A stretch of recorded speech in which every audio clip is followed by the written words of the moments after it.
Sochi, the storm continued for 2 days in a row. It became the strongest since 2012. This was reported by the press service of the city.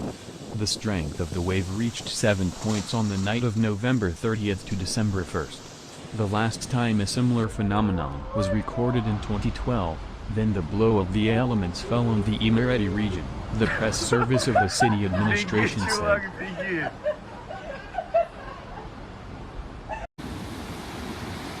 They noted that on the night from December 1st to December 2nd, the storm was 3 points. It subsides and calm is expected on December 3rd.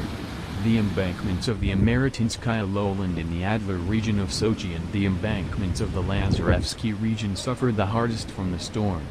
On the Sversky beach in the center of Lazarevsky, shore protection structures have been washed away.